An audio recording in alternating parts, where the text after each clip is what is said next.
Are you looking to start selling on Depop? Or maybe you already are, but you just don't know how to kind of grow your sales and your views on your Depop? Don't worry, this entire video is going to help you and just lickety split. And we're not going to take too much of your time because what do I always say? I don't just like to waste your time for the views. We're gonna go ahead and get right into it right now. First thing is first is setting up your Depop account. Now, if you already have a Depop account, you can skip this just by using the little tabs down below. You can skip this entire section. But if you don't have a Depop, let's go ahead and get started. You can simply make an account and it's gonna be really easy. You have to just use your email and make a password and boom, you're in. Now, here's the thing, you have to make your very first listing. So when it comes to making your listings, now this is for people who already have a Depop too. Don't just try and skip this because this part is important. You make your listings in good lighting, whether it's natural lighting as what's coming in right now, not artificial lighting because it will mess it up on the screen, and also make sure you have a clean background, like maybe your bed sheets without the blanket, or maybe a simple white backdrop or a solid color backdrop. This way the entire view and focus of the person that's shopping on Depop immediately goes to your page. Okay, that is what we want. Now, when it comes to making your listings, you can either wear your products, because wearing your products probably would make them allowed to see kind of how it is. But if you're listing something like a shirt and you're not going to wear it, you can also do like the scrunch up method, which I know a lot of people do that, and people are like, why do people do the scrunch up method? It just makes it a little bit more visually appealing, so people are more compelled to buy the shirt or the pants, whatever you're selling. If you're selling something more like what I'm selling currently at the moment, which I'm selling clothes and books, I sell an assortment of things. But if you're like me and right now you're cleaning out your bookshelves and you're selling books, just make sure that you have clear lighting. People can see the book and people can make sure that it's an actual book and not like one of those fake ones people be selling on Depop, because I know the scams. I'm not new. I'm not new. I've been here for a minute, y'all. Now, let's talk about your sales really quick. Why are your sales so low? This is usually because Depop only ever pushes out, number one, people who boost their products, which boosting is basically when you list a product, they will boost your product for free, but they will take 8% of what you make when the item sells. So they don't take any profit until you make profit, and they take a very small amount, which I think is kind of worth it because you're getting your stuff out of your house and you're making money, and they're taking a very small, tiny portion of what you're making. Now let's talk about the fact that Depop pushes out people who list more often. Now, right now, Depop has this thing where it's like track your progress, and under track your progress, it says make 50 listings a month and also to make $1,000 a month to become a star seller.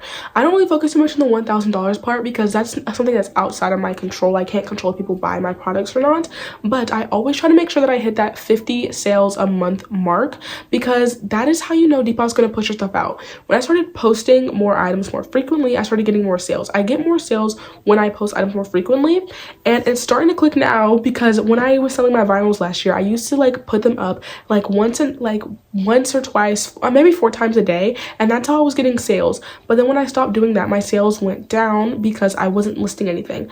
Now with me selling my books, I'm making listings like 2 every hour, and now I'm getting sales at least 2 or 3 times a week, and that is what's bringing in the profit. Depop always makes sure to push out people who are actually showing that they are active on the platform, because Depop doesn't want to push out people who are never active on the platform, rather than people who are active and are like putting their products up. Now, when you're a star seller, they automatically try to push your stuff out because they know that you have good customer service, people love you, and that you make sales and you're reliable, you actually get your stuff done on time.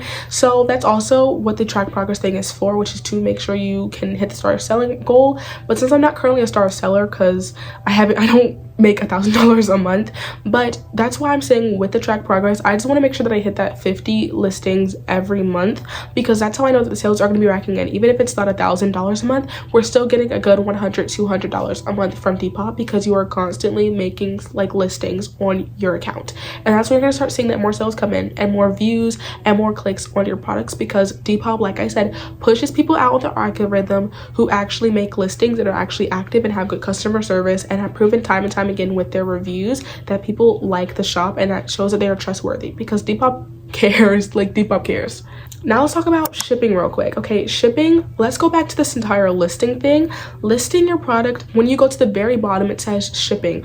Always make sure that the shipping weight is accurate, because guess what? People are not going to buy a product who has the small shipping size, and it should be small, but you have it set to medium, because now they're like, okay, well, the shipping is kind of crazy and I could get it cheaper for such and such on this person's profile, or I could just get it on Amazon for 10 times cheaper and it's not having to pay the shipping rate. Now, I always make sure that if something is the medium size, I keep it as medium, but when something is small, I make sure that it is small, because why are you charging extra for your shipping anyways? You're not making any profit off of it. Only USPS is, or whoever your shipping provider is. So there's no point in making it a higher amount, because then nobody's going to buy it. So always make sure that your shipping is the correct size. For me, usually what I sell is always a smaller medium. There's very rarely a time where I have to make something large, extra large. So I usually just flip-flop between those two depending on what I'm selling. Now, the second part when it comes to shipping is I always use recycled packaging, because why are we using new stuff from Dollar Tree when we could just be using the Amazon boxes that come in? Now, I always make sure that I take off the labels for whatever I'm buying, because when you ship it out, they can't ship out something that already has a label on it, because it's gonna, like, what are we supposed to scan? What are we supposed to scan, and what are we supposed to be like tracking, and who are we sending this to? Like, always make sure you take off the labels when you are packaging your items. Now, when you are doing this, I would say just find a book that find a box that appropriately, or paper mailer if you have one, that appropriately fits whatever you are sending out. I just think that's like the best way to recycle, because why are we deconstructing these boxes and then buying new boxes to send out when we could just be using the deconstructed boxes and then make sure that that's what we're shipping out? Because recycle is cool. We want to keep the environment cool, guys. Okay, we don't have to be deconstructing boxes, throwing them out, and then never use them ever again. That's why whenever I get packages, I try to keep majority of the boxes that I get, because then when I get a sale, boom, already a box right here. I don't gotta run to Dollar Tree, I don't gotta run to USPS and get the free boxes, or get a $1.25 box or a paper mailer. I can just use the boxes that automatically come in for free whenever I order something.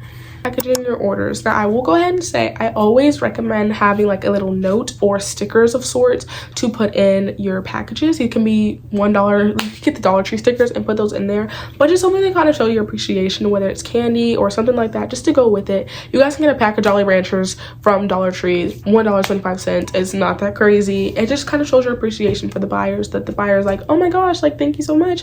But if you guys get stickers, the stickers also show appreciation to your buyer. Now, when it comes to shipping your materials, this is what I recommend when packaging. I recommend like the heavy duty tape, like the clear heavy duty tape that you just boom boom boom. I always do 2 times on the top and then 2 times on both sides. That way it's secure and it's packaged.